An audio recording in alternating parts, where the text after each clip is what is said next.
Baik, kita akan memulai ibadah kita pada sore hari ini. Sebelum itu saya mau sapa dulu. Shalom buat kita semua.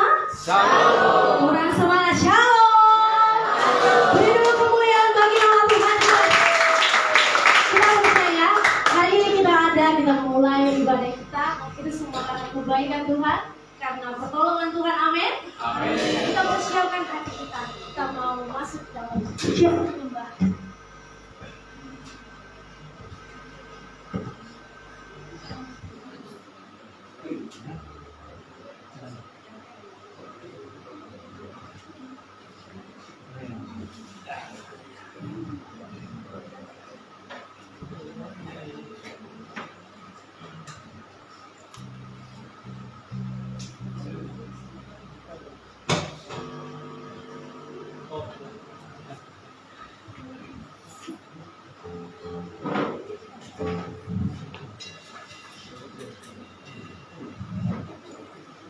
Kita percaya hari ini ada itu karena anugerah Tuhan. Kita percaya kita ada di tempat ini itu bukan satu kebetulan melainkan Tuhan pilih kita ada di tempat ini dan mendengarkan seminar hari ini. Kita saat teduh sejenak, kita tenangkan hati kita, kita mau masuk dalam hadirat Tuhan. Kasih bersyukur Tuhan. Terima kasih. Terima kasih Tuhan. Bersyukur kami mau menyembah-Mu Tuhan. Kami mau serahkan hati kami Tuhan. Kami mau serahkan pikiran kami ke dalam tangan-Mu Tuhan hari ini. Kami mau beri waktu kami yang terbaik Tuhan. Engkau sudah sampaikan pembicaraan kami Tuhan dalam ini.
kita bersama dalam doa. Kami mengucap syukur Tuhan buat kebaikan pada sore hari ini. Kami akan memulai Tuhan ibadah kami dari awal pertengahan hingga akhirnya. Biarlah Tuhan Engkau yang memimpin. Biarlah Tuhan Engkau yang mendaus segala sesuatunya. Tuhan, kami mau bersorak bagi nama-Mu. Kami mau meninggikan nama-Mu. Kami mau melompat bagi nama-Mu. Biarlah Tuhan roh kita curah atas kami Tuhan. Di dalam nama Tuhan Yesus. Saya katakan, amin. Shalom bagi kita semua. Kita beri kemuliaan bagi nama Tuhan. Amin. Kami ucapkan selamat datang buat pembicara kami. Baiklah, sebelum kita masuk dalam pujian kita akan mendengarkan kata sambutan dari Ketua Pemimpin Agias Mission Jakarta, yaitu Dr. Junior Syiralahi. Kami persilakan, kita beri tepuk tangan yang meriah. Saya persilakan duduk. Haleluya, berikan kemenangan bagi Tuhan. Ya, kita bersyukur kepada Tuhan hari ini kita boleh mendengarkan kuliah umum Christian Leadership. Bapak Pendeta, terima kasih atas kesediaannya. Demikian Pendeta Alphonse beserta Ibu beserta tim yang ada hadir bersama kita hari ini. Biarlah seluruh pengalaman, ya, baik pengalaman hidup, pelayanan yang akan diserikan oleh hambanya Bapak Pendeta nanti boleh memberkati kita sekalian. Amin. Dan event-event begini sangat penting bagi mahasiswa. Karena apa? Karena bukan hanya teori yang dipentingkan dalam dunia pelayanan, dan bahkan dunia akademisi harus digabungkan, dikombe antara teori dan praktek. Kita boleh banyak teori tahu, tetapi kalau pengalaman praktek-praktek yang kita minim, maka kita sangat-sangat nanti dalam dunia pelayanan itu sangat kurang. Oleh sebab itu nanti kita akan dibekali oleh pengalaman-pengalaman dari hambanya pendeta yang akan membekali kita semua dalam kuliah umum Christian Leadership. Oleh sebab itu saya sambut narasumber dan tim bersama yang ada pada hari ini dengan sukacita di dalam nama Tuhan Yesus. Salam, haleluya, salam.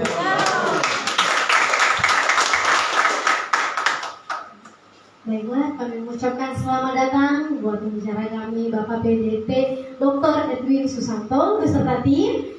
Selamat datang di STT Agias Mission Jakarta. Biarlah kami Bapak, biarlah apapun yang Bapak sampaikan kepada kami percaya itu menjadi bekal bagi kami.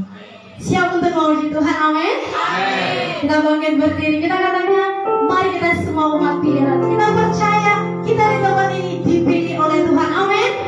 Kita dari beberapa daerah suku, satu dari STT Agias untuk memuliakan namanya.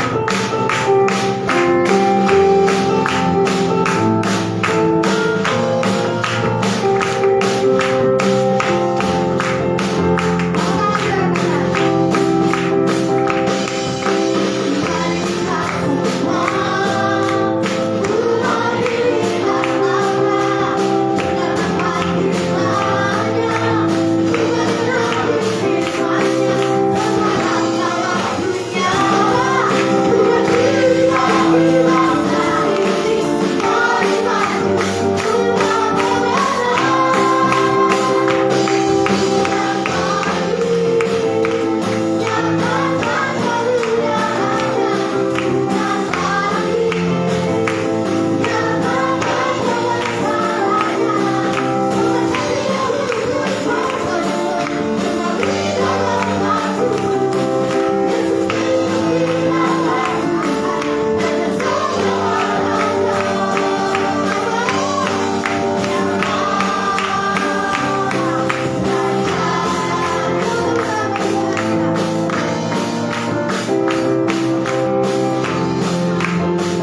Biologi semester 7, saya persilakan.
Baik, tiba waktunya kita akan mendengarkan seminar kita. Sebelum itu kita nyanyi satu pujian kita. Tuhan tahu apa yang terjadi bagian.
Terus bawa kami untuk mempercayai bahwa tidak ada satupun yang luput di hadapannya.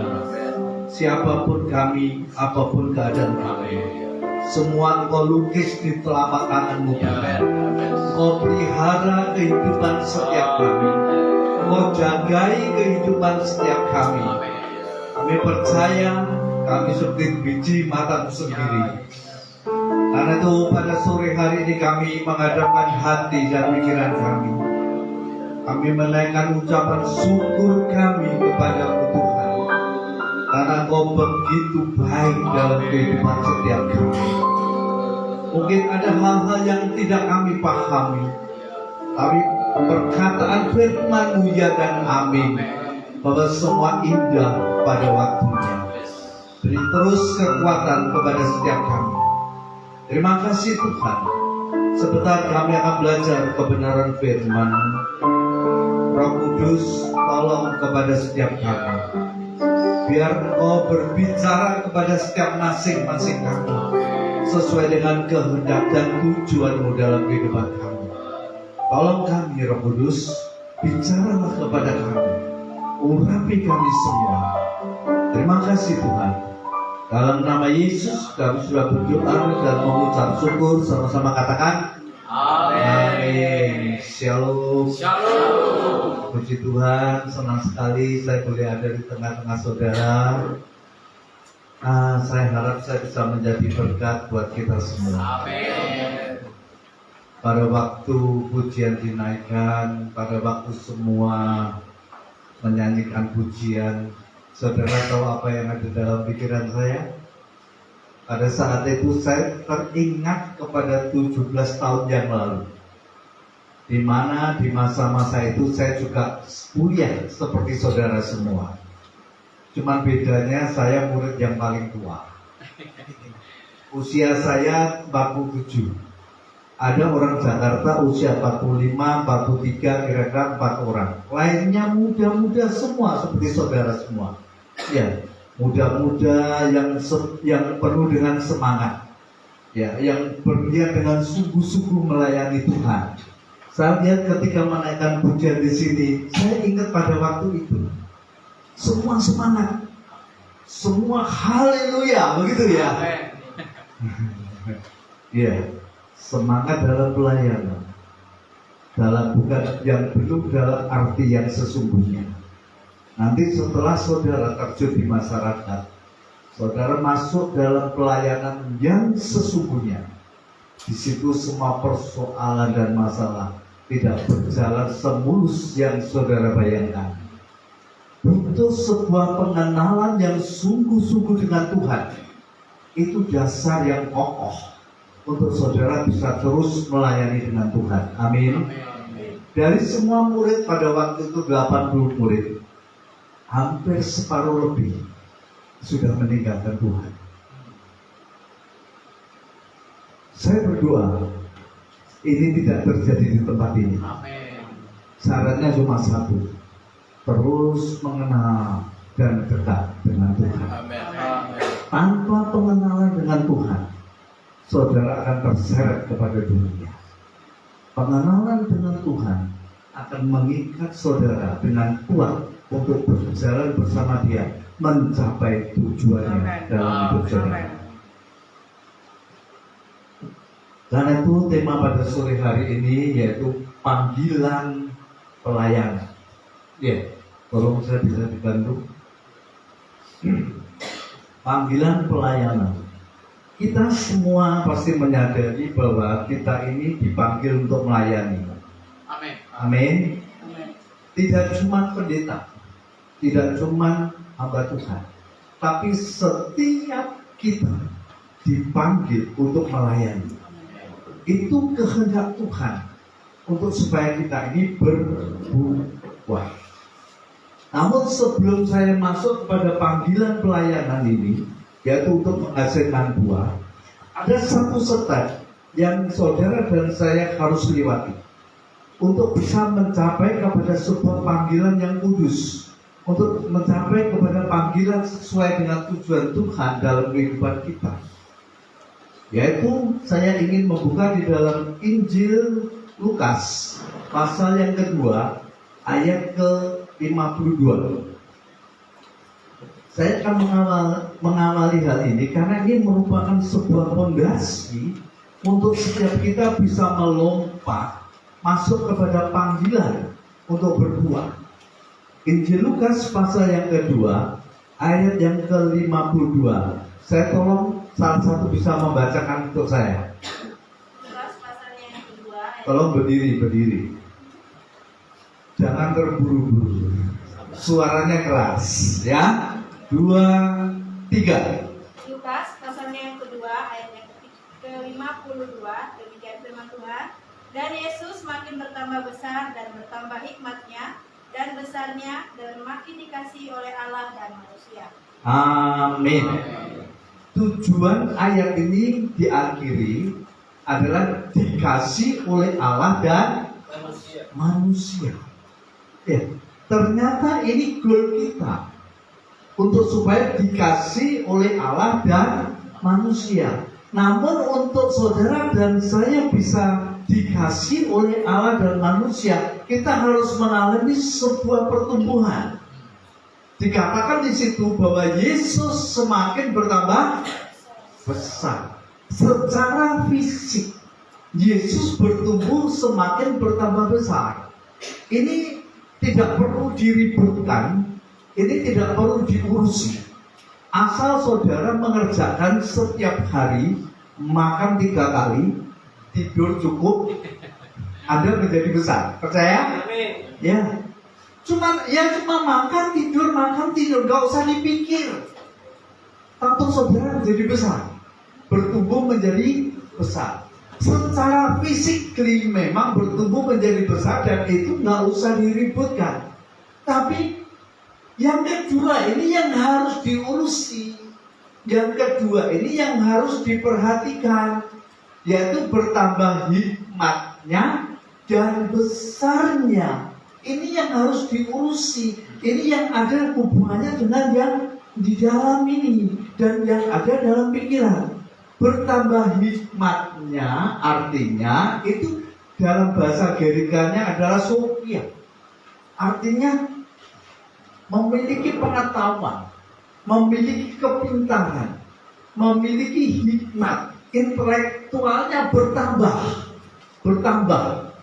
Ya. Dan hikmat ini harus diusahakan, harus dipelajari. Salah satunya yang paling penting belajarnya harus pada firman Tuhan. Harus mau baca, harus mau belajar untuk mengisi pikiran dan hati kita supaya kita mendapat hikmat. Bukan cuma dari firman. Sebetulnya hikmat itu mengajari kita di mana-mana. Cuma kita nih seringkali mengabaikan dan nggak mau belajar. Dalam kitab Amsal pasal yang pertama ayat yang ke-20. Tolong saya bisa dibacakan salah satu. Kitab Amsal pasal yang pertama ayat yang ke-20.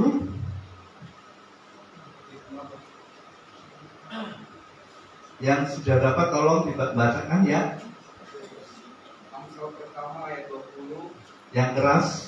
Amsal pertama ayat 20 begini firman Tuhan, hikmat berseru-nyari di jalan-jalan, di lapangan-lapangan yang memperdengarkan suaranya. Amin.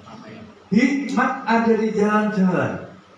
Di mana? Di baliho-baliho, di pengumuman-pengumuman. Itu ada tulisan sidang skripsi. Itu bicara semua sama kita, mengajari kita untuk kita memiliki hikmat, memiliki pengertian dan pengetahuan. Namun seringkali kita nggak sadar soal itu, bahkan seringkali kita mengabaikan soal itu. Hikmat itu penting untuk saudara dan saya. Itu yang harus diurusi. Butuh perjuangan, butuh kemauan untuk saudara dan saya menjadi orang pintar. Ya, menjadi orang pintar. Namun orang pintar tidak langsung menjadi orang yang bijak. Dikatakan suruh besar hikmatnya dan apanya? Besarnya. Tolong diulang. Aku tampilkan, bisa. Lukas 2:52.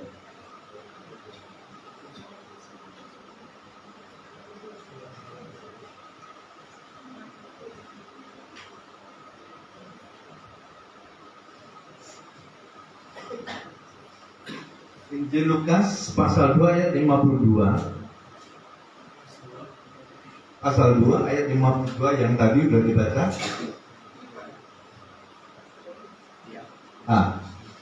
Yesus makin bertambah besar dan bertambah hikmatnya dan besarnya. Besarnya ini bicara dalam bahasa Inggrisnya adalah maturity, dewasa, bijak. Itu yang harus diurusi oleh saudara dan saya. Kalau besarnya secara fisik nggak usah diurus, tapi besar hikmatnya butuh kemauan, butuh perjuangan, butuh semangat untuk mendapatkan pengetahuan yang lebih terus. Itu perlu diurusi. Tapi dan besarnya berhikmat, memiliki pengetahuan bukan berarti langsung menjadi besarnya. Besarnya adalah maturity. Maturity adalah sikap yang dewasa, sikap yang bijaksana. Jadi itu yang kita urusi.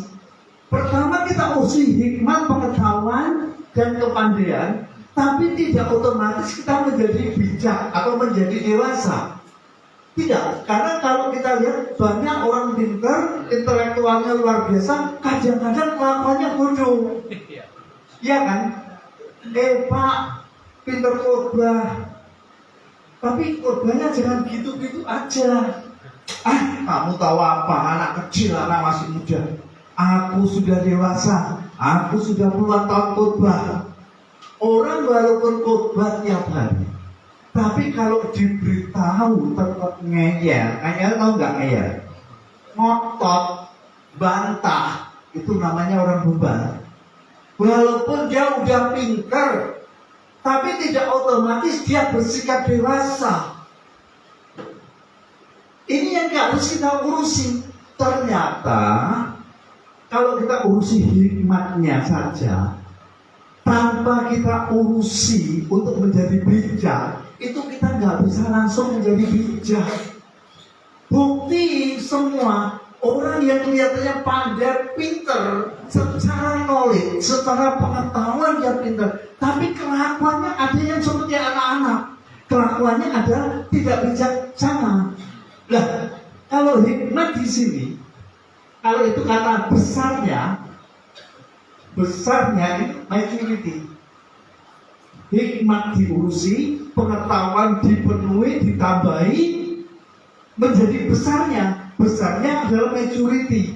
Tapi hikmat di sini tidak bisa langsung bijak. Masih ada rongga kosong ini. Rongga kosong yang harus kita pelajari. Karena begini, bijak atau maturity itu bukan karena diajar. Orang menjadi bijak itu dimulai dari keputusan. Perhatikan, orang menjadi bijak itu harus dimulai dari keputusan untuk meninggalkan kebodohan. Yang mengerti katakan amin. Amin. Yang mengerti begini-begini. Orang pintar secara intelektual, secara pengetahuan, tidak otomatis dia menjadi orang dewasa yang bijaksana. Enggak. Karena banyak orang pintar seperti apa kadang-kadang berubah kelakuannya. Jadi untuk bisa menjadi bijak harus ini memutuskan untuk meninggalkan kebodohan. Amsal 9 ayat 6 berkata begini, buanglah kebodohan. Buang artinya tindakan perbuatan yang bodoh untuk bisa menjadi bijak itu harus dibuang. Misalnya hari ini saudara sudah banyak pengetahuan firman, belajar dengan hikmat, tapi ada tindakan saudara yang bodoh. Tetap misalkan firmannya kuduskan tubuhmu begini-begini, tapi saudara masih gini.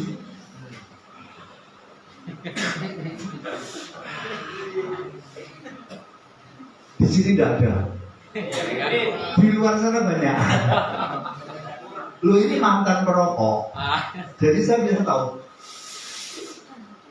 Kalau nyejelnya tidak marah. Jadi nyejelnya nih. Ditelan masuk keluar ini pelan-pelan. Ada yang pengen kali ya. Dia orang pintar, banyak pengetahuan, ngerti firman, tapi tindakannya bisa bodoh seperti itu. Padahal hikmat sudah mengajarkan merokok merusak kesehatan. Apa? Oh, kehamilan. Apalagi itu. Terus sampai ada iklan bolong sininya. Tahu ya lubang karena rokok. Tapi dia orang pintar, tapi tetap bisa bodoh. Padahal sudah lihat gambar bolong. Hikmat bicara, kalau rokok bisa ini lubang. Tapi dia tetap tidak mau membuang keputusan untuk meninggalkan kebodohan. Yang nggak bisa bijaksana, tetap gini terus. Akhirnya kena penyakit. Nah, contohnya seperti itu. Jadi untuk menjadi bijak, Amsal 9 ayat 6 bilang begini, buanglah kebodohan. Oh iya, aku tahu. Aku salah merokok. Karena ini bisa merusak kesehatan. Buang. Dia kalau begitu buang memutuskan itu, dia akan menjadi bijak, menjadi dewasa. Nah setelah menjadi bijak, menjadi dewasa, cara memperlakukan sikap kepada orang lain juga beda. Nah ini yang harus diurusi. Kalau sudah memahami ini, akhirnya dia menjadi dewasa, maturity, maka semua sikap, perbuatan, perilaku, perkataan menyenangkan Allah dan manusia. Ketika ini saudara lakukan, saudara kerjakan, saudara menjadi dewasa, saudara menjadi bijak. Setelah saudara menjadi bijak, maka saudara akan dapat memenuhi panggilan pelayanan.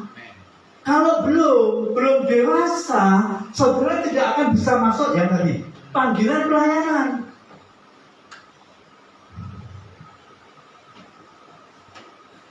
Saya minta tisu.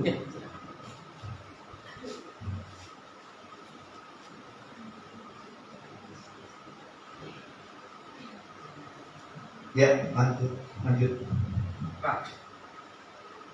Kalau saudara walaupun pintar, tapi kalau saudara tidak mau memutuskan membuang kebodohan, saudara tidak akan berbijak. Tapi kalau saudara sudah berhikmat, kalau saudara memutuskan membuang kebodohan, saudara menjadi orang yang bijak, maturity. Nah setelah saudara menjadi orang bijak, saudara bisa ngerti panggilan dalam pelayanan saudara. Panggilan untuk apa? Untuk ini. Bukan kamu yang memilih aku, tetapi akulah yang memilih kamu. Dan aku telah menetapkan kamu supaya kamu pergi dan menghasilkan buah. Dan buahmu itu tetap, supaya apa yang kamu minta kepada Bapa dalam namaku diberikan kepadamu. Artinya ayat ini begini, bukan kamu yang memilih aku. Yesus ngomong, bukan kamu yang memilih aku, tapi aku yang memilih kamu. Artinya begini, memang sepertinya kita ini yang memilih Tuhan. Kayaknya seperti itu. Tapi sebetulnya sebelum kita memilih Tuhan, Tuhan lebih dulu intervensi dalam hati kita. Tuhan lebih dulu menarik kita, lanjut, untuk datang kepada Dia dan memilih Dia. Amin. Saudara setuju? Amin. Amin. Jadi sebelum saudara memilih Tuhan, sebetulnya Tuhan itu lebih dulu memilih saudara. Dia mengintervensi hati saudara, menarik saudara untuk datang dan memilih Dia. Makanya Yesus ngomong, bukan kamu yang memilih aku, tapi aku yang lebih dulu memilih kamu. Yang tahu bahwa saudara dipilih Tuhan, katakan amin. Amin. Saudara dipanggil, dipilih oleh Tuhan. Untuk apa? Untuk pergi. Pergi untuk apa? Menghasilkan buah. Itulah pelayanan saudara. Menghasilkan buah, dan buahnya tetap. Artinya buah tetap itu terus menerus berbuah. Gak cuma satu musim berbuah, selanjutnya gak berbuah. Buahmu tetap itu terus menerus berbuah, gak pernah berhenti. Tujuan Tuhan itu, saudara dipanggil untuk melayani Tuhan, untuk pergi menghasilkan buah. Kata pergi, lanjut. Kata pergi itu tadi sama dengan Matius 28. Pergilah, jadikanlah semua bangsa muridmu. Kata pergi dari dua ayat itu tadi, ya, ingin menunjukkan kepada saudara, saudara harus pergi. Pergi dalam bahasa aslinya adalah hupago. Hupago memiliki 5 arti. Kalau saudara tadi, pertama untuk bisa langsung masuk pada panggilan berbuah, saudara harus dewasa, harus bijak. Nah, setelah bijak, saudara akan ngerti artinya pergi. Karena hanya orang yang bijak, hanya orang yang dewasa bisa masuk kepada bagian ini.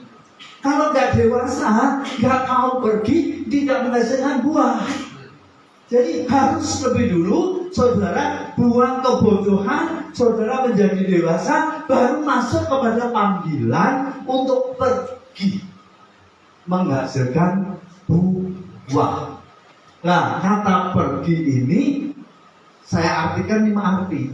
Yang pertama adalah to lead atau to lead oneself, memimpin diri sendiri.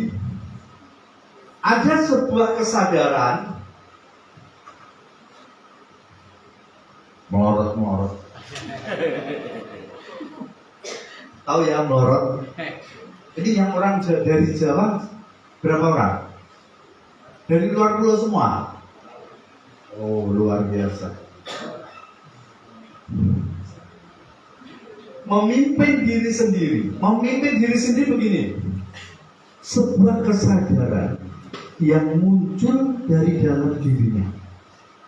Gak perlu didorong-dorong, gak perlu diseret-seret, gak perlu diajak-ajak, gak perlu dimotivasi, tapi betul-betul sebuah keputusan yang muncul, yang timbul dari dalam hatinya sendiri. Muncul dalam hatinya sendiri apa? Untuk berubah. Orang mau berhenti rokok, walaupun dilarang, walaupun dimarahi, kalau dari hatinya sendiri tidak mau berubah, dia tidak akan berubah. Tapi kalau dari hatinya timbul memimpin dirinya sendiri, ya aku harus berubah, maka dia lepas rokoknya. Jadi artinya pergi yang pertama ini memimpin, menyadari yang lahir dari dirinya sendiri untuk apa? Untuk berubah. Karena dia sudah bijak, dia ngerti berubah yang seperti apa. Berubah untuk tidak memikirkan diri sendiri, tidak mementingkan diri sendiri, tapi karena dia tadi udah bijak, maka dia berpikir pergi untuk menghasilkan buah. Haleluya. Saudara paham? Amin. Sampai keringatan. Kalau gak paham kasihan saya kan.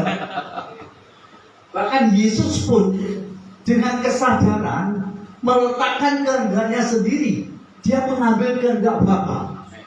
Itu kalau gak muncul dari dirinya sendiri, gak bisa. Manusia itu egois, betul kan? Manusia itu memanjakan daging. Kalau nggak ada ketimbang dari dirinya sendiri, mana mau Yesus mau meletakkan kehendaknya sendiri, mengambil kehendak Bapa? Nggak akan mau. Tapi kalau itu muncul dari dirinya sendiri, maka akan muncul sebuah kerelaan. Baik, aku akan mengikuti kehendak Bapa. Aku letakkan keinginanku, biar kehendakmu yang jadi Bapa. Itu tekad memimpin diri sendiri untuk berubah. Tanpa itu tidak akan pernah menghasilkan buah. Yang pertama itu. Yang kedua, tumbuh atau kudret, bergerak. Pergi itu harus ada sesuatu yang berubah, yang bergerak. Umpama ini di sini. Untuk dia bisa pergi, dia butuh bergerak atau digerakkan. Tidak. Butuh bergerak, ya, butuh action. Gak cuma dengar firman, tapi gak melakukan apa-apa. Itu artinya tidak bergerak. Yesus bilang, jangan cuma menjadi pendengar, tapi apa? Tapi apa? Pelaku itu butuh action. Pelaku itu butuh gerak. Gak cuma duduk dengerin firman Tuhan, pulang makan terus tidur. Bukan begitu. Tapi bergerak melakukan firman, melakukan apa yang sudah dipelajari. Bergerak itu action, ada tindakannya. Kalau cuma ngomong doang, gak ada ceritanya. Banyak orang Kristen, maaf kata, terlalu banyak pengetahuan, cuma teori.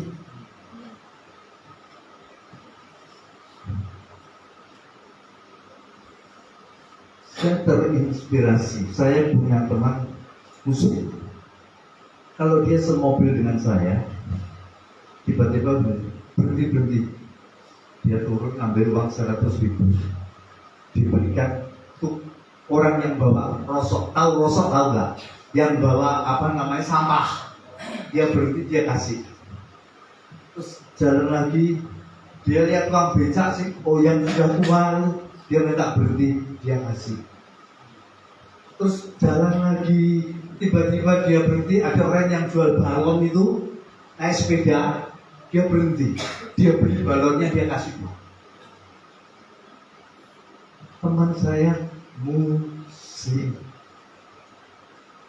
Hai, di mana orang Kristen yang bicara tentang kasih?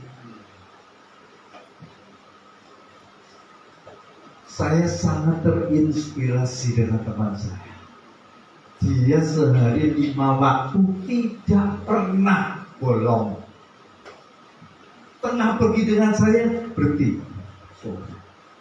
Lalu pergi dengan saya, malah saya ngomong ini, gak kerja-kerja kagak sholat. Saya bilang gitu. Tapi artinya ini sebuah ketaatan yang luar biasa. Sementara ada banyak orang yang banyak bicara kasih, tapi gak ada actionnya.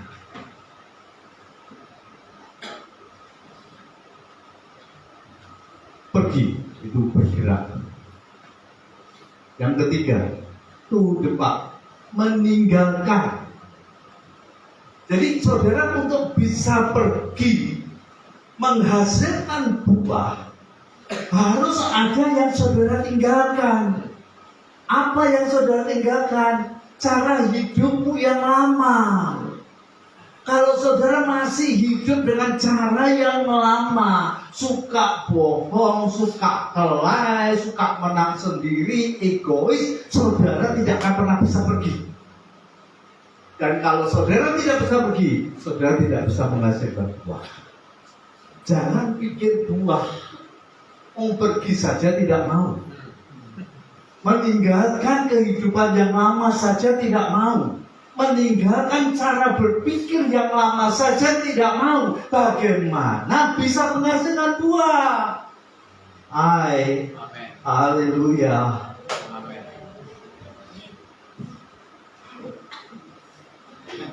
Sah. Tapi semakin basah saya bisa semakin dikejar. Amin. Nah, sesuai aturan. Meninggalkan pikiran yang lama, meninggalkan keterbiasaan yang sering membelenggu saudara dan saya. Jangan dikira keterbiasaan itu baik. Kalau saudara tidak bisa mengikuti sebuah terobosan, saudara sudah nyaman dengan keterbiasaan, maka saudara akan terpenjara. Terima kasih. Ibu ketua saya. Seringkali kita ini terpenjara dengan keterbiasaan. Kalau nggak begini sesat, kalau nggak begini nggak baik. Enak begini saja. Kita kan udah biasa seperti ini. Kenapa? Tuhan tidak pernah hidup dalam keterbiasaan. Tuhan kita selalu menerobos sesuatu yang baru. Dia Tuhan yang selalu inovatif. Dia Tuhan yang selalu bergerak dengan caranya. Kalau kita terkungkung dalam keterbiasaan, kita nggak bisa buat terobosan. Hasil buahnya tidak maksimal. Ya begitu-begitu saja. Padahal firman berkata menghasilkan buah dan buahnya itu tetap terus menerus. Nah, untuk buah tetap terus menerus, kita harus mengikuti yang namanya ritmenya Tuhan. Ritmenya Tuhan itu penuh dengan terobosan, penuh dengan kejutan. Kalau ada hal yang baru, kita yang terbiasa dengan keadaan yang sudah ada, kita anggap itu sesat, itu bukan Tuhan. Kasih contoh. Era kira-kira 20 tahun yang lalu, ada sebuah gereja, Tuhan membuat sebuah terobosan, ada praise worship, ujian lompat-lompat, bahasa roh. Orang-orang yang lama bilang, itu sesat, itu nggak baik, itu nggak benar. Tapi dengar, hari ini semua gereja lompat-lompat, semua gereja bahasa roh, semua gereja memuji Tuhan. Loh, Tuhan ada saat Tuhan itu membuat cara-cara yang baru. Jadi kalau kita ini tidak mau meninggalkan keterbiasaan kita, apalagi kalau sudah nyaman, tidak mau sebuah terobosan, ya kita nggak bisa menghasilkan buah yang tetap. Cuma buah sementara saja. Menghasilkan buah, iya, tapi tetap semusim saja. Padahal Tuhan bergerak di setiap musim hidup saudara. Katakan amin. Yang selanjutnya adalah to let go, melepaskan. Apa yang perlu dilepaskan untuk saudara bisa? Ini yang paling memenjarakan hidup saudara dan saya, paling membelenggu kita untuk tidak bisa kemana-mana. Untuk melepaskan apa? Sakit hati. Sakit hati. Kalau saudara tidak mau melepaskan yang namanya sakit hati, bagaimana mungkin orang yang sakit hati mau menghasilkan buah? Buahnya pahit. Karena orang kalau sakit hati itu omongannya itu pahit. Omongannya itu penuh dengan intrik, mengadu domba, iri. Itu orang gambaran orang sakit hati. Kalau saudara tidak mau melepaskan itu, saudara tidak akan bisa kemana-mana. Lihat orang senang saja sudah iri. Lihat orang bahagia marah-marah. Loh, betul kan? Orang kalau penuh dengan sakit hati, dia lihat orang ketawa-ketawa bahagia itu bisa sakit hati dia. Kan lucu, manusia itu lucu kan? Lihat yang lainnya bagi-bagi senang, sakit hati. Saya kok gak dijak omong, sakit hati. Kalau sama-sama ketawa-ketawa sama orang, aku kok gak sakit hati. Dengar baik-baik, kalau mau balas dendam Karena saudara sakit hati, kalau saudara tak jadi balas dendamnya ya. Balas dendamnya adalah pengampunan. Balas dendam sakit hati itu adalah memberi pengampunan. Kalau saudara tidak bisa melepaskan pengampunan, saudara tidak akan bisa kemana-mana. Begitu saudara melepaskan pengampunan, free, hatimu tidak terbebani dengan sakit hati, hidup saudara akan enteng. Bukan cuma enteng, ketika saudara bisa lepas dari sakit hati, maka di situ pintu akan dibukakan oleh Tuhan untuk mencapai tujuan Tuhan dalam hidup saudara. Contoh Daud. Daud ini anak yang ke-8. Yang 7 itu satu ibu. Daud ini beda ibu.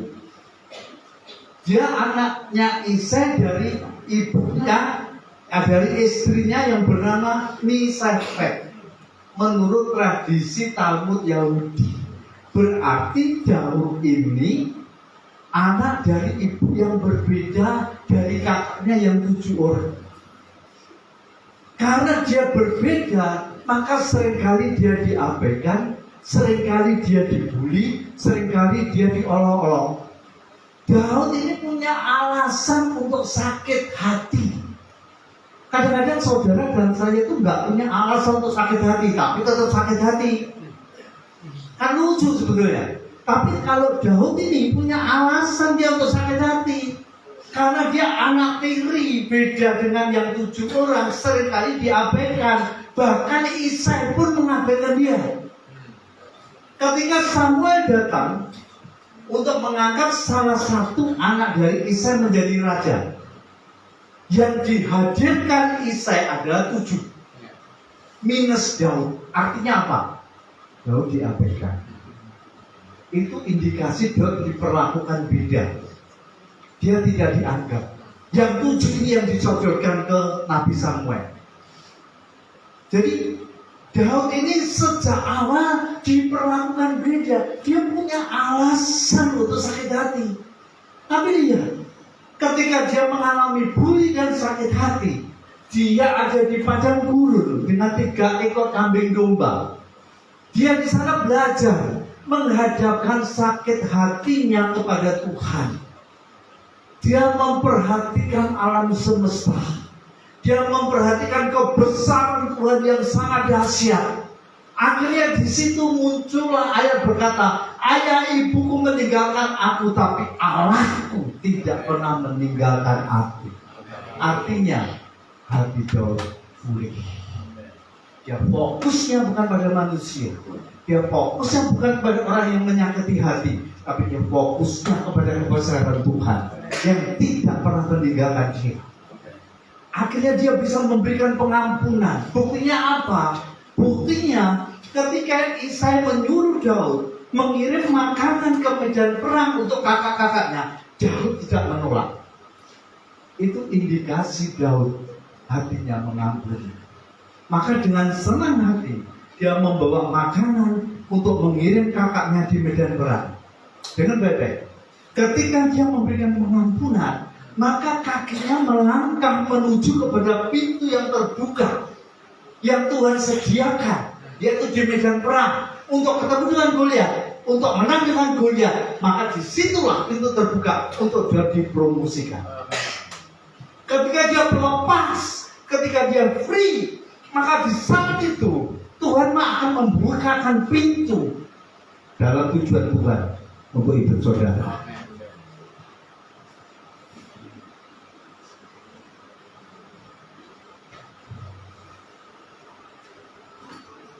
Jadi saudara harus mau melepaskan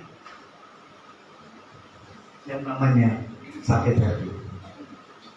Baru bisa pergi menghasilkan buah. Setelah Daud melepaskan sakit hati, dia pergi menghasilkan buah, mengalahkan Goliat. Dan buah itu juga dinikmati oleh Daud sendiri. namanya promosi, terpromosi. Orang yang melepaskan sakit hati, maka di situ dia membuka sebuah pintu kesempatan. Dan ketika kesempatan ketemu dengan waktunya Tuhan, boom, jadi promosi. Tapi kalau dia tidak tetap memegang sakit hatinya, dia seperti menutup kesempatannya. Ketika waktu Tuhan datang, kesempatannya nggak ada, karena dia tetap pegang sakit hatinya. Kalau ada yang sakit hati, lepaskan. Itu adalah seperti membuka kesempatan. Tinggal tunggu waktunya Tuhan. Kesempatan waktunya Tuhan, naik jadi promosi. Yang kelima, be open, terbuka. Terbuka apanya? Bisa menerima saran dan kritik. Loh, ini nggak gampang. Nggak gampang. Hanya orang yang sudah bisa membuang kebodohan, dia menjadi sikap yang dewasa, dia bisa terima saran dan kritik. Saran dan kritik itu buat orang nggak enak. Tapi orang yang bijak mengerti bahwa saran dan kritik ini dengan baik-baik. Ini seperti kita berjalan naik ke tangga. Saran dan kritik ini tangganya untuk saudara naik. Jadi kalau nggak ada saran dan kritik, saudara nggak bisa naik. Begitu saudara naik tangga saran dan kritik ini naik, saudara ada di posisi di atas, maka saudara bisa melihat semua. Dan ketika saudara dengan perspektif yang berbeda, karena saudara ada di atas, saudara bisa memperlakukan atau bersikap yang baik. Tapi kalau saudara tidak terbuka terima saran dan kritik, saudara tidak akan bisa kemana-mana. Gak gampang. Nanti saya akan perlihatkan Musa untuk terima saran dan kritik. Padahal setiap saran dan kritik bagi saudara dan saya itu seperti kita naik tangga. Semakin diberi saran, semakin dikritik, kita semakin naik tangga terus. Naik tangga terus. Atau kita ada di atas. Kalau kita di atas, tanpa sadar kita memandang semua masalah itu dengan cara yang berbeda. Saya turun ke bawah. Saya cuma bisa lihat rambutnya saja yang di belakang, tak bisa jelas. Tapi begitu saya naik tangga, saya lebih tinggi, saya bisa lihat wajah saudara, bukan cuma rambutnya, jelas wajahnya. Artinya apa? Ketika saran dan kritik ini tangga membawa saudara naik, saudara bisa menyelesaikan masalah dengan lebih mudah. Jangan dikasih saran dan kritik malah marah-marah. Ya kan? Banyak orang salah memandang saran dan kritik. Ya, saudara harus terbuka ini. Dan memang nggak gampang. Kalau masih kecil, masih sedikit, saran dan kritik nggak apa-apa. Tapi kalau dia sudah menjadi terkenal, saran dan kritik, dia nggak senang. Maka tadi saya awali, dia harus berhikmat, harus buang kebodohan sehingga dia menjadi bijak. Kalau dia bijak, dia bisa pergi, pagu, bisa 5 poin ini dalam hidupnya. Kalau dia bisa menjalani 5 poin ini dalam hidupnya, maka hasilnya Keluaran pasal 19 ayat yang ke-21. Kitab Keluaran. Ini ayat yang terakhir. Tapi yang terakhir bisa setengah jam.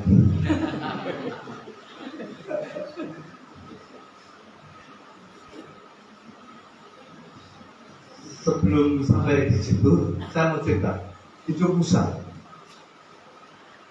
Saya waktu perjalanan ke Palembang, ibadah dalam pesawat itu seperti gambar itu. Musa ini ada dalam hidup 3 fase. Fase 0 sampai 40 itu fase dia hidup di kerajaan. Ya, fase yang kedua itu adalah fase proses hidup di padang gurun Midian. Fase ketiga adalah fase di mana dia menjadi pemimpin yang terkenal. Ya, di zaman itu kelahiran orang-orang Israel itu lebih banyak daripada orang Mesir.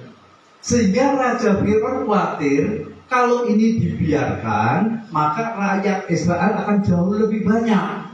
Kalau lebih banyak budaknya daripada tuannya, maka kalau budaknya memberontak, habis. Maka muncullah ide Raja Firaun bahwa setiap orang Mesir yang melahirkan anak laki-laki bunuh.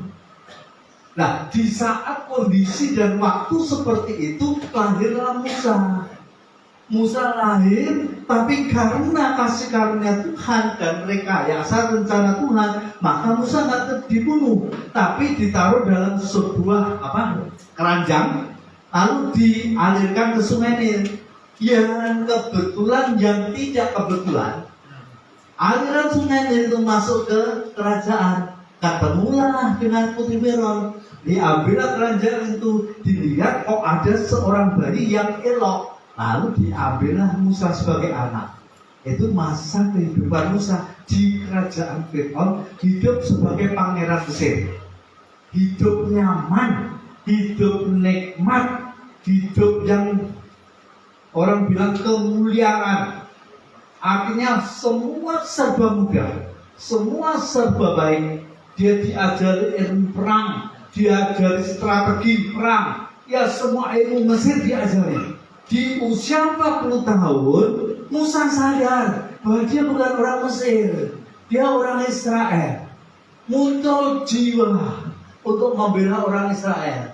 Nah, satu hari orang Israel bertengkar dengan orang Mesir. Musa membela orang Israel, membunuh orang Mesir. Saya minum. Boleh ya? Boleh, Pak. Karena yang ngomong cuma saya sendiri.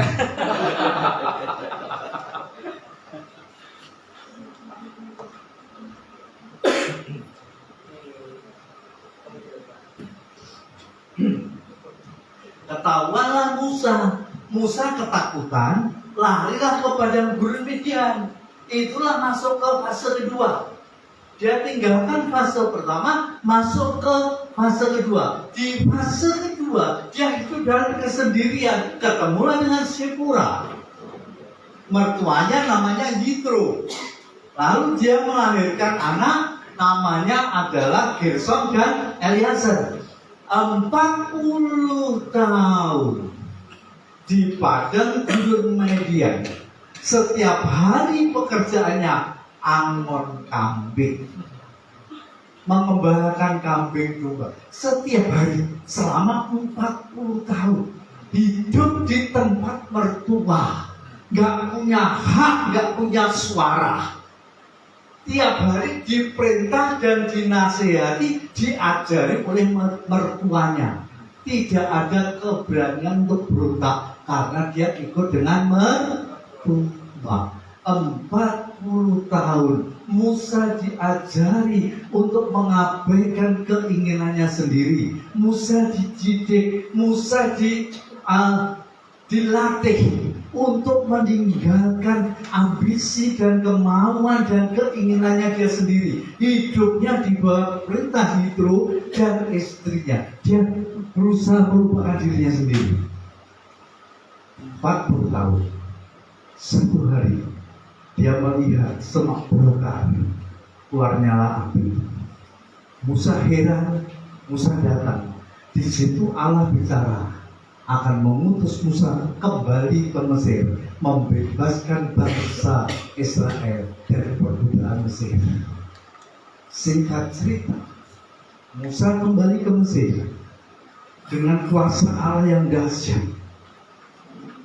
Masuklah dia ke kerajaan Mesir. Di situ dengan kuasa Allah yang dahsyat, pakai tangan Musa Allah bekerja, air menjadi darah. Hati Firaun keras. Datanglah itulah yang kedua, Katak memenuhi seluruh seluruh Mesir. Sementara di tempatnya orang Israel adem ayam lanten, tidak ada atap, tidak ada apapun. Dipanggil Musa, tapi hati Fir'aun tetap keras. Maka itulah yang ketiga, Tuhan kirim nyamuk. Nyamuk menyelimuti seluruh Mesir, sementara orang Israel bebas nyamuk. Mungkin di sana waktu itu banyak bego. Itulah yang keempat, lalat pikat datang memenuhi Mesir. Fir'aun panggil Musa. Tuhan keraskan Nabi Fir'aun. Maka tulah yang kelima, sampan untuk binatang. Demikian yang keenam, Tuhan kirimkan bara, penyakit. Yang ketujuh, kirimkan hujan es. Fir'aun sadar, tapi tetap keraskan hati. Tuhan kirimkan belalang. Yang kedelapan, tetap keraskan hati. Yang kesembilan, listrik semua Mesir gelap. Gelap gulita di negeri Mesir. Ini kalau gelap saudara bingung. Saudara bisa bayangkan nggak kalau ini tiba-tiba lampu mati, oh dalam nama Yesus tidak mati. Saudara lihat jari aja nggak bisa.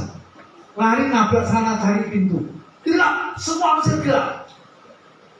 Fir'aun tetap keraskan hati. Yang ke-10, anak sulung Mesir mati semua. Baru kemudian bangsa Israel dipersilahkan pergi, dan perginya bukan tangan kosong. Alkitab berkata Tuhan melembutkan hati orang Mesir untuk bermurah hati. Orang Mesir dalam cuma begini kan, kerincing masih dikasih-kasihkan semua. Hari itu kekayaan Mesir sebagai orang negara yang adikuasa pindah kepada orang Israel. Tuhan kalau mau membuat saudara kaya gampang. Pindahkan kekayaan Mesir, pindah ke orang Israel. Musa menjadi tokoh yang diidolakan. Musa menjadi pemimpin yang ditakuti. Musa menjadi orang yang terhormat. Musa menjadi orang yang sangat dikagumi, disegani dan ditakuti.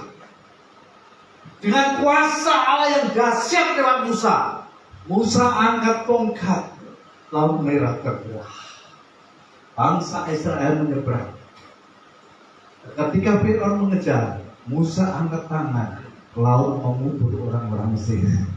Orang Israel bersuka cita, Miriam semua menyanyi memuji Tuhan dengan cara yang luar biasa. Musa dihormati sebagai tokoh, sebagai orang besar. Nah, di saat yang seperti itu, Jitro dengar. Maka Jitro membawa Sipora, membawa Gersom, membawa Eliezer datang menghadap Musa. Hei Mus, kamu sekarang jadi besar. Ini loh anakmu, ini loh istrimu. Mungkin Jitro takut ya. Jangan lupa. Nah, takut Musa sudah terkenal lupa sama istri dan anaknya. Daripada boro-boro dicerai, lebih baik diantar. Diantarlah. Di saat yang seperti itu, Jitro melihat Musa duduk seharian. Bangsa Israel kumpul semua untuk mencari solusi kepada Musa. Ada yang minta didoakan, ada yang sapinya nggak bunting-bunting. Semua hal dihadapkan ke Musa. Musa duduk berdoa untuk mereka, dan tidak semua tertangani dengan baik. Sementara Musa capek. Jitro melihat itu, maka Jitro bilang ini, ayat yang ke-19, pasal 19 ayat pasal 18 ayat 19.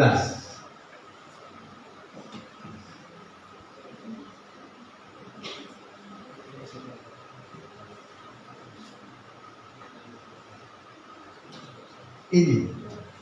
Melihat keadaan itu, Jitro datang kepada Musa dan ngomong begini. Jadi sekarang dengarkanlah perkataanku, aku akan memberi nasihat kepadamu. Ini nggak gampang. Kalau ini disampaikan di saat Musa ada di padang gurun Midian, itu bagi Musa gampang untuk mendengar. Tapi ini disampaikan pada saat Musa menjadi orang yang paling dihormati, menjadi orang yang paling besar, menjadi orang yang ditakuti, menjadi orang yang disegani. Tiba-tiba Jitro ngomong seperti ini. Dengarkanlah perkataanku dan nasihatku. Musa bisa ngomong begini, Musa. Emangnya lu siapa sekarang kok berani begitu? Mungkin gua dulu di tempatmu, kamu bisa memberikan perkataan dan omongan. Tapi aku jadi besar. Aku sudah membuktikan aku menjadi orang yang besar. Tanpa nasihatmu, tanpa perkataanmu, Tuhan campur tangan aku menjadi gereja yang besar, menjadi orang yang terhormat. Siapa kamu? Musa bisa seperti itu. Tapi dengar baik-baik. Orang yang pintar dengan ilmu di Mesir, lalu Musa mau buang kebodohan, dia menjadi bijak. Setelah menjadi bijak, dia melakukan pelayanan, pergi menghasilkan buah. Nah, orang yang sudah seperti itu, maka ketika dia mendengar nasihat, dia betapa rendah hati. Orang tidak gampang mendengar. Alkitab berkata, cepatlah mendengar, lambatlah berkata-kata. Jangan dibalik. Kalau dibalik, apa? Cepat berkata-kata, lambat mendengar. Itu sinetron jadi rame. Sinetron rame dilihat orang itu kan begitu. Baru ngomong sedikit sudah disantap. Baru ngomong sedikit sudah dilawan. Jadi berkelahi, jadi bertengkar. Itu membuat sinetron rame. Ya, makanya film tersanjung itu nggak pernah tamat. Terus saja terus. Karena ya begitu. Cepat bicara, lambat mendengar. Padahal firman berkata, cepatlah mendengar, lambatlah ngomel. Iya. Jangan cepat bantah. Nah, untuk cepat mendengar itu ternyata dibutuhkan kerendahan hati. Jadi kalau saudara sekarang ini lambat mendengar, saudara nggak rendah hati. Orang rendah hati indikasinya yang pertama, dia cepat mendengar, sedikit berkata-kata. Ini Musa, dia lakukan itu. Dan ujungnya apa? Nasihat ini Jitro-nya apa ujungnya? Jadi sekarang dengarkanlah perkataanku, aku akan memberi nasihat kepadamu dan Allah akan menyertai engkau. Adapun engkau wakililah bangsa itu di hadapan Allah dan dia hadapkanlah perkara-perkara mereka kepada Allah. Lanjut.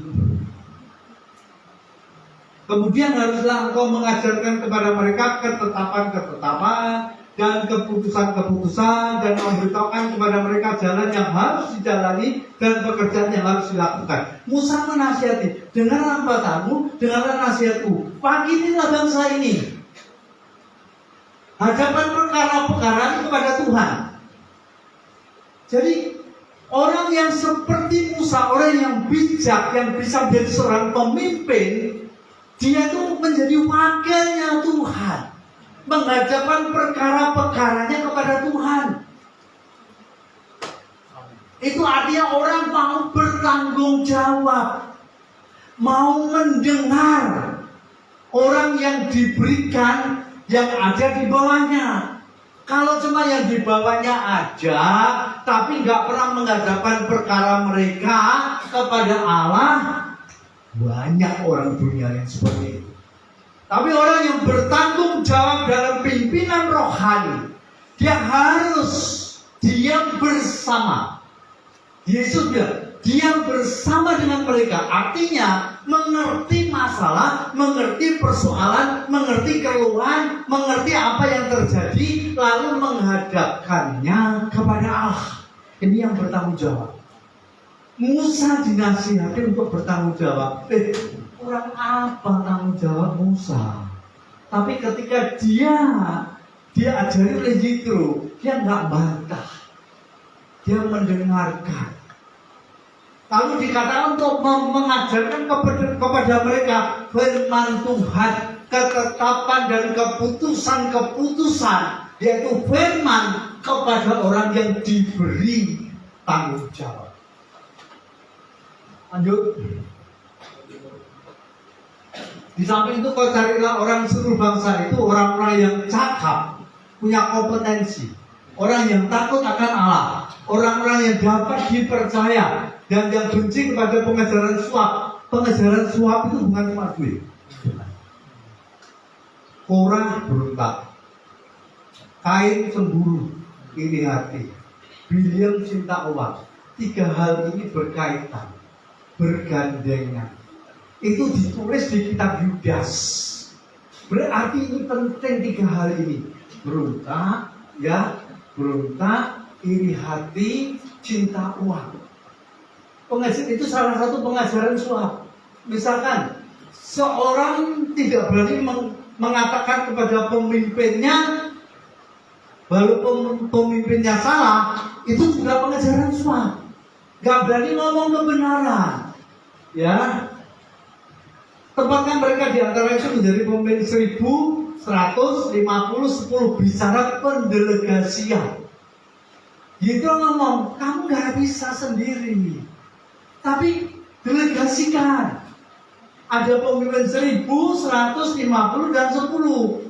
Terus harus belajar berani menyerahkan kepada orang lain. Dan suatu mereka harus mengadili di antara bangsa, maka segala perkara yang besar harus dihadapkan mereka kepadamu. Tapi segala perkara yang kecil diadili oleh mereka sendiri. Dengan demikian meringankan pekerjaanmu dan mereka bersama-sama dengan kau turun menanggungnya. Lanjut. Jadi engkau berbuat demikian dan Allah memerintahkan hal itu kepadamu, maka engkau akan sanggup menahannya. Dan seluruh bangsa ini akan apa? Pulang dengan puas senang ke tempatnya. Goalnya, nasihat itu adalah ini. Semua pulang dengan puas dan senang. Itu goalnya. Tujuannya adalah itu. Ini tidak cuma dalam pelayanan, di semua aspek hidup kita harus ada dalam benak kita. Apa yang berhubungan, apa yang bersentuhan dengan aku, mereka itu harus senang, puas pulang ke rumahnya. Kalau dalam pelayanan harus berpikir supaya mereka itu pulang ibadah, pulang dengan hati puas dan senang ke tempatnya. Kalau ini toko, maka harus punya pemikiran supaya pembeli ini pulang dengan puas dan senang ke rumahnya. Kalau ini jasa, ya harus dilayani dengan baik supaya mereka pulang dengan puas ke tempatnya untuk besok kembali lagi. Sama di semua aspek, apapun yang ada ini, prinsip ini harus ada dalam pikiran saudara dan pikiran saya. Harus pulang puas, senang ke tempatnya. Semua nasihat itu tujuannya adalah untuk ini. Puas, senang ke tempatnya. Kalau orang puas, orang senang, dia akan terberkati. Kalau dia terberkati, dia terdidik dan tinggal mengatur hidupnya. Buang keputusan, buang kebodohan, maka dia menjadi bijak. Setelah dia menjadi bijak, maka dia bisa menghasilkan buah. Dimanapun dia menghasilkan buah, bisa membuat orang senang, bisa membuat orang puas pulang ke tempatnya. Dan ayat yang terakhir, lanjut. Musa mendengarkan. mendengarkan. Musa tidak membantah, Musa tidak melawan, tapi dengan kerendahan hati. Musa walaupun seorang pemimpin, walaupun orang yang luar biasa, orang yang disegani, tapi dia mau mendengarkan untuk bisa melakukan kehendak Tuhan, untuk bisa melakukan tujuan dalam hidup saudara. Hanya satu, rendah hati. Ketika saudara rendah hati, maka di situ saudara akan disukai oleh Allah dan manusia. Haleluya.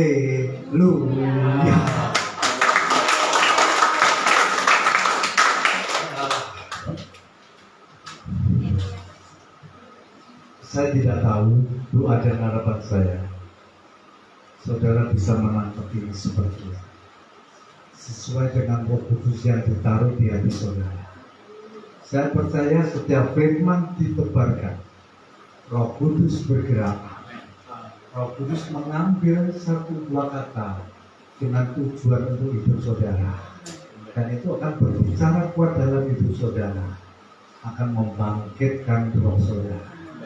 Harapan saya, Roh Kudus bekerja terus dalam hidup saudara. Amin. Tuhan Yesus memberkati. Mari kita berdoa. Bapa di surga, terima kasih buat sore hari ini.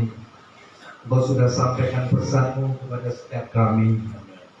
Tuhan, tolonglah kepada kami Roh Kudus, supaya kami bukan hanya mendengarkan firman-Mu, tapi biarlah kami ada action, yaitu melakukan firman-Mu dalam kehidupan kami, sehingga kami bisa bergerak, sehingga kami bisa pergi dan menghasilkan buah. Sehingga siapapun yang ketemu dengan kami, mereka terberkati, mereka pulang dengan senang dan puas ke tempatnya, dan Kau terus bekerja dalam kehidupan setiap orang yang ketemu dengan kami, sehingga lewat pertemuan kami dengan siapapun, nama Tuhan diberkati. Terima kasih Tuhan, berkati anak-anak-Mu yang ada di tempat ini. Terus Roh Kudus cengkeram mereka dengan kuasa Roh-Mu. Terus Tuhan jangan pernah Kau lewatkan mereka. Terus jagai dan lindungi mereka.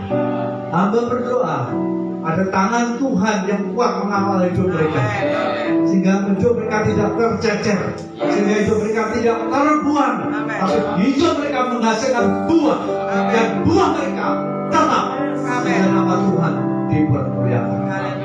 Terima kasih Tuhan. Dalam nama Yesus, hamba berdoa dan mengucap syukur. Sama-sama katakan amin. Tuhan Yesus memberkati.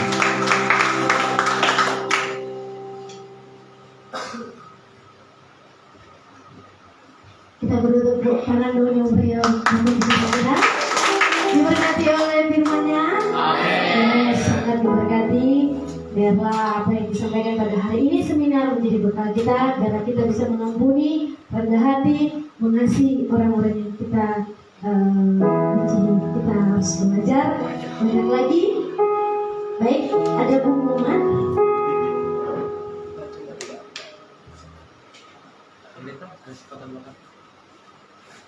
Silakan.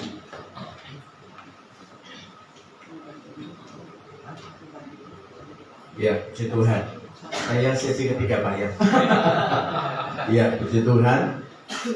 Sangat bersyukur bisa ada di tengah-tengah Bapak Ibu, adik-adik sekalian. Kami sungguh bersyukur suatu kesempatan yang luar biasa. Pak Pendeta Edwin, Ketua Yayasan Yesterday Anugerah, tidak ada rencana untuk ke Jakarta, sama sekali nggak ada. Tapi kemarin tiba-tiba telepon rencana ke Surabaya dan guyonan, dan puji Tuhan bisa sampai ke Jakarta.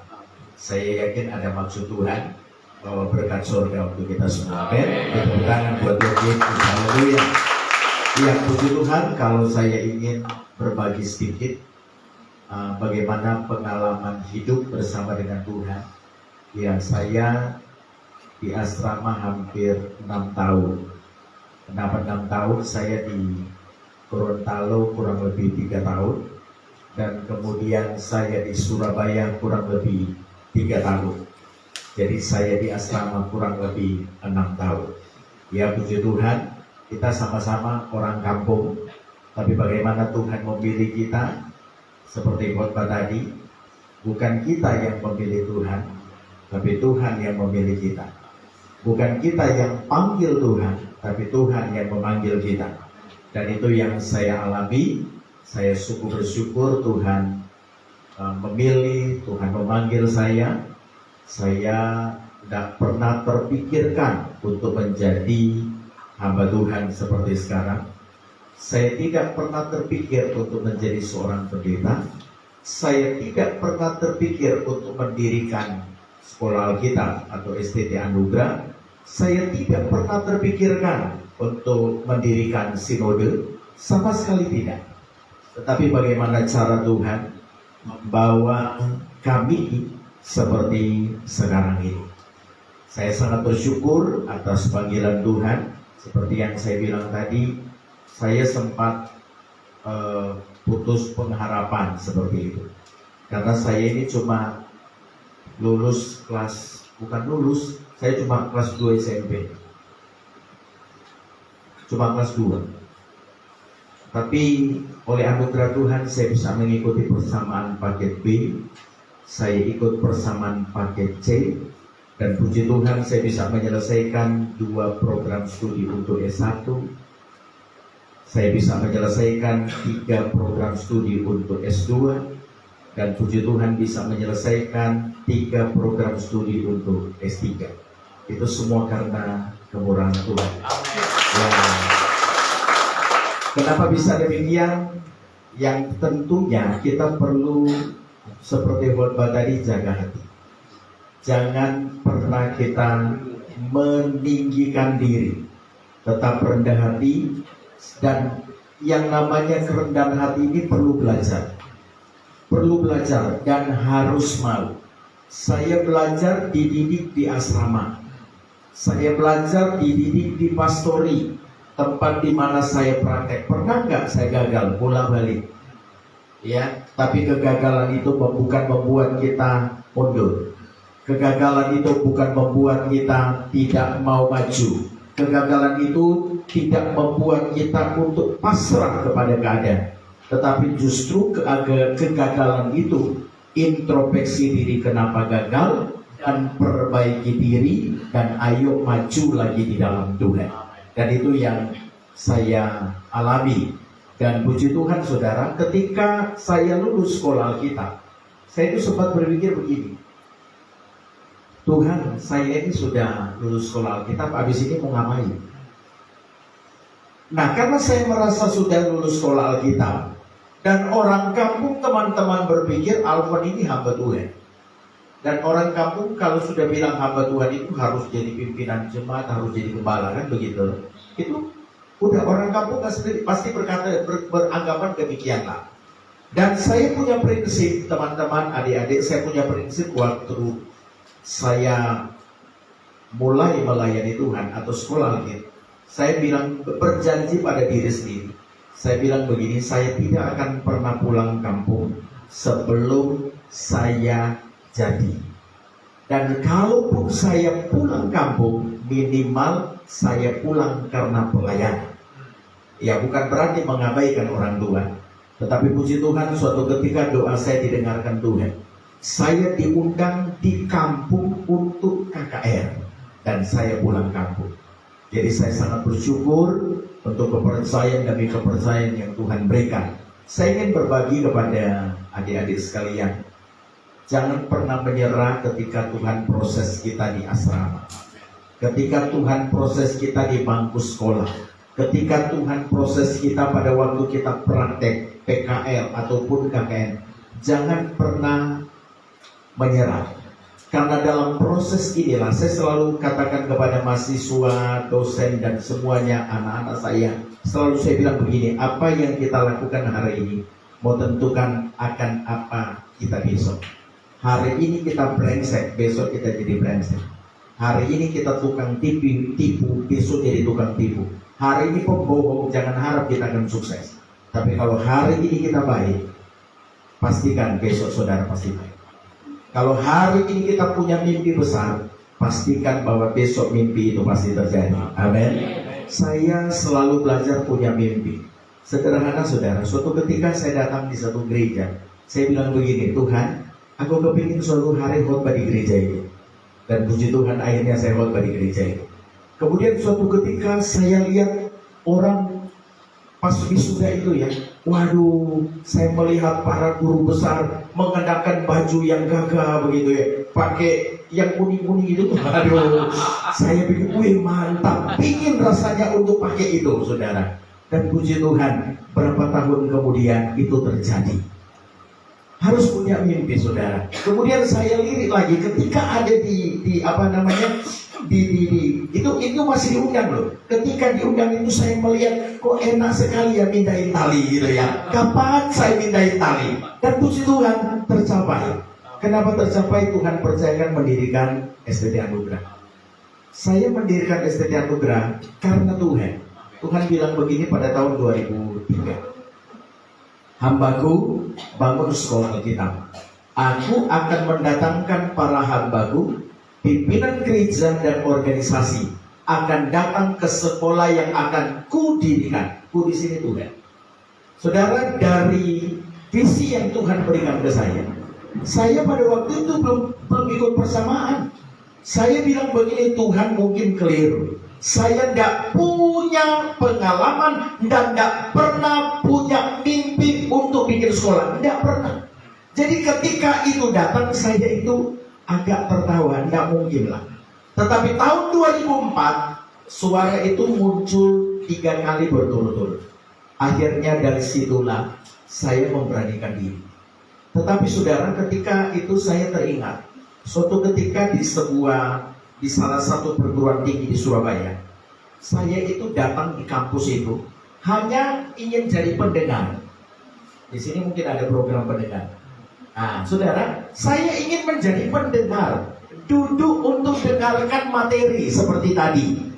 Kepingin dapat sesuatu. Alasan saya waktu itu loh ya, alasan saya bilang begini, saya tidak butuh gelar, yang penting ilmunya. Tapi ketika jadi dosen nggak bisa. Gelar perlu. Apalagi aturan sekarang. Waktu itu saya bilang gak perlu gelar, pokoknya ilmunya. Saudara tahu, ketika saya minta untuk jadi pendengar, itu staf. Saudara kalau jadi staf di gereja, kalau jadi staf di sekolah kita